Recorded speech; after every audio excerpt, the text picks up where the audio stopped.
Yeah, great performance from the team. A bit of a grind in the first half, going to halftime 0-0 and make adjustments. And, we feel good about ourselves, but at the same time, we're a little frustrated. So great to persevere. And, I think that's just a testament to our team and how we work. No matter what gets thrown at us, we're always going to keep fighting till the end. And, obviously got the first one, and then the next two came very quickly. Great feeling, great to start 3-1-1, best start in club history. Can't ask for much more than that. And then, right spot, right time for me. It was a great delivery from Hani. Walker with a perfect flick, and my job was pretty easy, just stand there and tap it in with the head. I think, we worked pretty hard on set pieces. We knew that was a area of weakness for them and something we could exploit.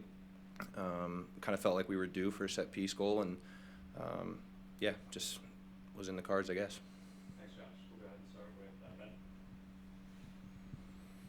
Ben. Hey, Josh, you just talked about the goal a little bit there, but you've come close on some set pieces before. How did it feel to finally see the ball hit the back of the net? It felt good. Definitely felt like I was a little overdue.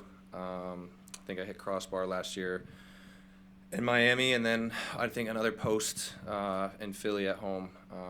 So feels great to get that first one kind of out of the way with.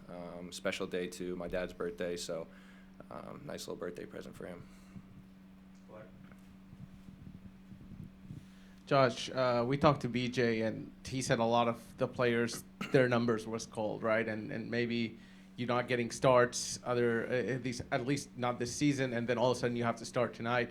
I guess, how do you view that to be ready? How do you stay ready mentally and physically for when your number is called? Yeah, it's definitely a challenge, or it can be a challenge for some people. I think, being relatively early in my career, I think I've had a lot of experience, coming into games. So that's pretty easy. Now it's just a little bit different. You're coming in to start a game. And, it was kind of a natural time with Andy going away on international duty. And we always talk about next man up, next man up. We had a couple illnesses that required some changes in the starting lineup. So I think, with Johnny coming in too, it's just something we're prepared for. And, I think everyone gives full confidence to those guys that are coming in. And I definitely felt prepared and felt like I was ready for the opportunity. Yeah, Josh, through this season now, you guys have 8 goals as a team from 7 different goal scorers, including yourself. I guess what does I guess what does that bring to the attack that you're getting goals from so many people now? And I guess how is that maybe a change from past years and past attacks you've had? Yeah, I think in the past we've relied pretty heavily on guys to carry the goal scoring load, and what do you say, seven different goal scorers? That's great when you're getting contributions from different guys, and again, I think that's just a testament to our DNA and who we are. And anyone on this team at any given moment can hurt you, and we all have that confidence that we are going to be in a position to score a goal, and when that moment comes, I think we're ready for it.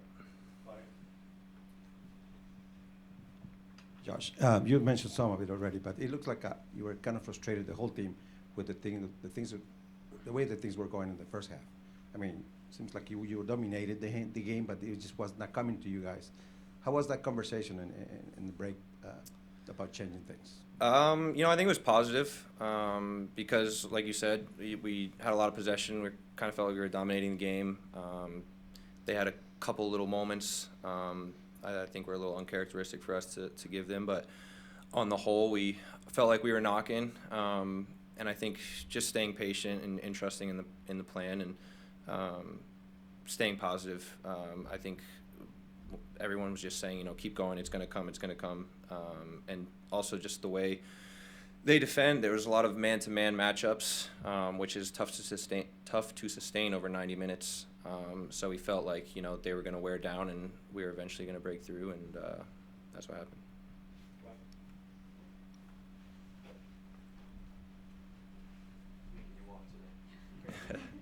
Josh, you and Andy are fairly different players when it comes to your style. How do you view your mandate on the pitch in that right back spot compared to what he's asked to do, and how did you approach that as you prepared for the task this week? Yeah, I've definitely tried to learn a lot from Andy, especially since I've been playing a little bit more right back this year and last year. I'm naturally a center back, but I like to think I'm versatile enough to play that right back position. I think the biggest thing for me is not trying to be Andy, because Andy's quality and he can do things that I certainly can't do, and he's a great player. But at the same time, I think I can learn from him. Little things, technique, when to go narrow, when to go wide. And I think we also tailored our game plan to that, at least in the first half as well, with me kind of slotting down and almost building in a 3 as like a right center back, which is more natural for me. But, I do like to find those moments where I can get wide and get higher up the field and join the attack, and that's something I'm trying to implement more into my game. And I think, having those guys in the field to combine around, and that gives me confidence going forward, and just something to keep working on. You have questions? No gritty today? No gritty. I had to switch it up a little bit. I knew that was going to be, people were going to be asking for it, but I got to keep you guys on your toes. So, little dance, little 2-step with some arm action. So, keep it going.